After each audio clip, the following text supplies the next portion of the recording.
Oke, bismillahirrahmanirrahim. Assalamualaikum warahmatullahi wabarakatuh. Perkenalkan, nama saya Muhammad Arya Permadi, asal sekolah SMK Negeri 1 Binong. Di sini akan dijelaskan yaitu materi yang ketiga ya. Materi yang ketiga dalam tugas Pendidikan Profesi Guru UINSA Universitas Sunan Ampel Surabaya tahun 2024. Dan di sini saya akan menjelaskan itu meneladani peran ulama penyebar ajaran Islam di Indonesia. Tujuan pembelajaran setelah mempelajari bab ini, peserta didik diharapkan kompeten. Yang pertama, meyakini bahwa perkembangan peradaban Islam di Indonesia merupakan kehendak Allah Subhanahu wa taala. Yang kedua, membiasakan kesederhanaan dan kesungguhan mencari ilmu sebagai cerminan meneladani peran tokoh ulama penyebar Islam di Indonesia. Yang ketiga, menganalisis sejarah dan para tokoh ulama penyebar ajaran Islam di Indonesia. Yang keempat, membuat karya bagan timeline sejarah tokoh ulama penyebar Islam di Indonesia. Nah, ini peran ulama penyebar ajaran Islam di Indonesia, yaitu penyebaran Islam di Indonesia ini Sultan Malik As-Soleh, Sultan Ahmad, Sultan Alauddin Riyad Shah, Wali Songo, Sultan Alauddin, Datuk Tunggung Parangan, dan Sultan Zainal Abidin. Nanti akan kita jelaskan secara rincinya. Nah, di sini juga ada gambar-gambar kerajaan yang pertama ya, kerajaan Islam yang pertama yaitu adanya kerajaan Samudra Pasai yang ada di Aceh. Nah, terus juga beralih ke Pulau Jawa. Di sini di Pulau Jawa ada kerajaan Demak di Pulau Jawa. Dan muncul ke kerajaan Ternate dan Tidore di Pulau Sulawesi. Ada sebuah kisah gadis penjual susu. Khalifah Umar bin Khattab sering dikeliling pada malam hari untuk memeriksa kondisi rakyatnya secara langsung. Pada suatu malam, Umar bin Khattab terhenti di dekat sebuah rumah karena merasa curiga melihat lampu rumah tersebut masih menyala. Dari dalam rumah tersebut terdengar percakapan antara seorang ibu dengan putrinya. "Wahai putriku, campurkanlah susu yang tadi engkau perah dengan sedikit air." Kata sang ibu, "Bu, Amirul Mukminin Umar bin Khattab melarang untuk berbuat curang dengan mencampur air ke dalam susu." Sang anak menjawab dengan nada penuh sayang kepada ibunya, "Putriku, banyak orang melakukannya, lagi pula tidak ada orang yang tahu termasuk Umar bin Khattab." Sang ibu mencoba memujuk putrinya, "Ibu, meskipun tidak ada yang melihat perbuatan kita, tapi Allah Subhanahu wa taala pasti mengetahuinya." Dari luar, Umar bin Khattab tersenyum dan berkata dalam hatinya, "Sungguh luar biasa kejujuran anak perempuan ini."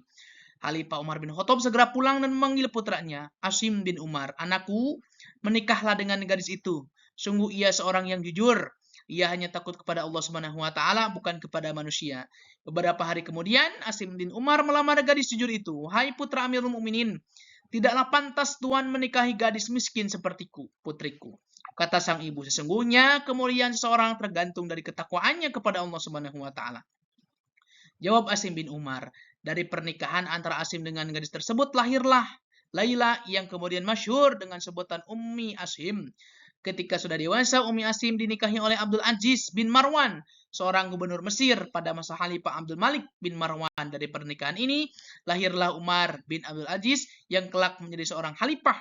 Umar bin Abdul Aziz terkenal sebagai khalifah yang sangat adil dan bijaksana. Ini ada sebuah kisah ya. Nah, di sini masuknya Islam di Indonesia. Kapan Islam ke Nusantara Indonesia? Siapakah yang mau bawa Islam ke Nusantara Indonesia? Daerah mana di antara pulau-pulau di Nusantara yang merupakan daerah pertama masuknya Islam? Pertanyaan-pertanyaan tersebut selalu memunculkan beragam pendapat dan jawaban dari para sejarawan. Wilayah Nusantara sangatlah luas. Posisi geografis terletak di persimpangan jalur perdagangan antara India, Cina, dan Arab, maka sulit untuk memastikan wilayah mana yang pertama kali menerima ajaran Islam. Oleh karena itu, ada beberapa teori tentang masuknya agama Islam di Indonesia, sebagaimana diungkapkan oleh Ahmad Mansur Surya Negara dalam buku Ampi Sejarah Jilid 1. Yang pertama, teori Gujarat oleh Profesor Dr. Snow Hurgoronz. Menurut teori ini, Islam masuk ke Indonesia dari Gujarat. Snok Horgen berkeyakinan bahwa tidak mungkin Islam masuk ke Indonesia langsung berasal dari Arab tanpa melalui ajaran tasawuf yang berkembang di Gujarat. Nah, itu teori Gujarat ya, teori Gujarat. Lalu yang kedua, itu teori Mekah oleh Profesor Dr. Buya Hamka. Buya Hamka menggunakan berita yang diangkat dari berita Cina dinasti Tong sebagai acuan teori ini. Menurutnya Islam masuk ke Nusantara pada abad ke-7 Masehi. Yang selanjutnya teori Persia oleh Profesor Dr. Hussein Zazadiningrat. Menurut teori ini, Islam masuk dari Persia dan bermadzhab Syiah. Pendapat ini didasarkan pada sistem eja bacaan huruf Al-Quran, terutama di Jawa Barat yang menggunakan ejaan Persia. Lalu selanjutnya yaitu teori maritim oleh N.A. Balog. Walaupun di Mekah dan Madinah terjadi perang selama kurun waktu 10 tahun, namun tidak memutuskan jalur perdagangan laut yang sudah menjadi tradisi sejak lama. Jalur perdagangan tersebut adalah jalur antara Timur Tengah, India, dan juga di Cina. Nah, itu ya tadi menurut teori-teori masuknya Islam ke Indonesia. Beragam ya tadi teori-teorinya.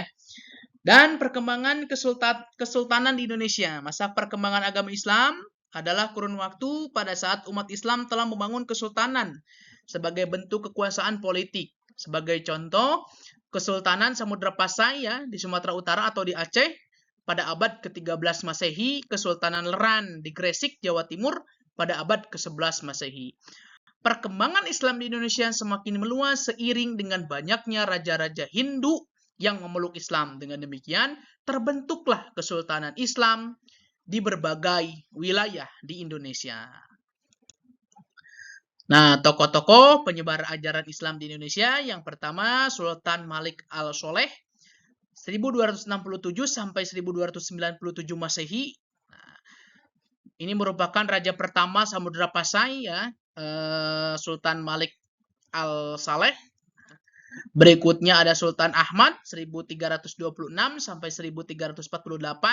Beliau merupakan Sultan Samudra Pasai yang ketiga, bergelar Sultan Malik Al-Tahir II. Lalu Sultan Alauddin Riyad Shah 1538 sampai 1571 Masehi. Beliau merupakan Sultan Aceh ketiga, terkenal sebagai peletak dasar-dasar kejayaan Kesultanan Aceh. Nah, lalu ada Wali Songo 1404 sampai 1546, nanti akan dijelaskan ya di materi berikutnya. Lalu ada Datuk Tunggang Parangan, nah, atau Habib Hashim bin Musyahih bin Abdul bin Yahya, merupakan seorang ulama Minangkabau yang berdakwah di Kutai Kartanegara. Lalu Sultan Zainal Abidin, beliau memerintahkan Kesultanan Ternate pada kurun waktu 1486 sampai 1500 Masehi. Sejak usia beliau mendapatkan pendidikan agama dari ayahnya dan dari seorang ulama bernama Datuk Maulana Hussein. Nah, selain tokoh-tokoh yang tadi disebutkan, masih banyak ulama yang berjasa menyebarkan agama Islam di Indonesia sejak abad ke-18 sampai masa kontemporer. Di antaranya adalah Abdul Said Abdul Rahman, Abdul Samad Al-Falimbani, berasal dari Palembang, Sumatera Selatan, dan masih banyak yang lainnya. Nah, di sini produktif berkarya, terus juga sabar, ujian dan cobaan yang dialami oleh para ulama penyebar Islam di Indonesia berhasil dilalui dengan kesabaran. Salah satunya hikmah adanya ujian tersebut adalah dapat diketahui tingkat keimanan seseorang. Allah Subhanahu wa taala seorang pendakwah harus memiliki tingkat kesabaran tinggi karena menghadapi umat yang memiliki keragaman budaya, etnis, tingkat pendidikan dan kepribadian.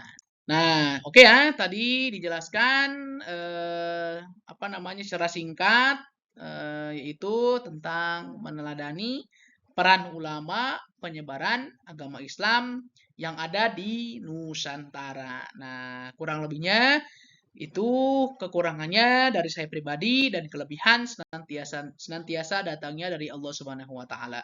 Terima kasih atas perhatiannya. Wassalamualaikum warahmatullahi wabarakatuh.